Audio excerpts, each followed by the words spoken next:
Бул жерде транспорттук каражаттарды жана айдоочулук кырамды каттоо, кайра каттоо боюнча иш алып барабыз.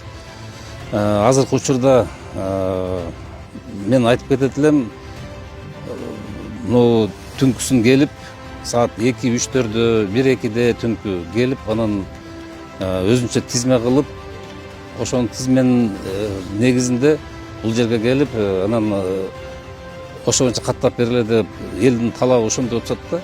Анан мен ушу айтып кетет элем, ушу учурдан пайдаланыпчы, түнкү 2-3-тө, 1-2де келип, бунун кереги жок да. Анткени себеби бизде бул жерде электрондук очередь бар. Биз ошо түнкү 2-де, 3-тө туруп келип, эртең мененкисин дагы эртең менен элдерге, жарандарга айтып түшүндүрүү иштерин жүргүзүп атабыз азыркы учурда.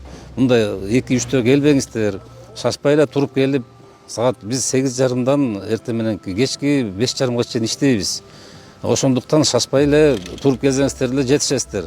Кезек күтүүлөрүнүн көбөйүп кеткенинин бир чоң себеби мурда экзаменди тапшырып өтпөй калган курсант 10 күндөн кийин жазылчу да, 10 күндөн кийин жазылчу эле да. Азыркы учурда бизге эмебизге өзгөрүү кирген, ал 3 күнгө жылдырылган да.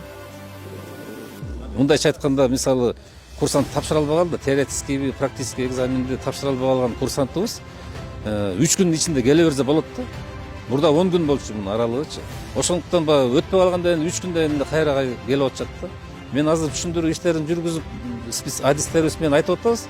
Мисалга өтпөй калганда экзаменден, теоретический, практический экзаменде мисалы үчүн даярданып келишсе деп. Андан сырткары айтып кетет элем, мына сынак тапшырганда кээ бирөө туура эмес түшүнөт да, ушу менен тапшырбай калсам эле күйүп кетет экен депчи. Бул 3 айдын аралыгында шашпай үйрөнүп, тапшырып өтсө болот да. 3 ай берилет убакыт. Ошонун ичинде өтсө, сынактан өтсө болот.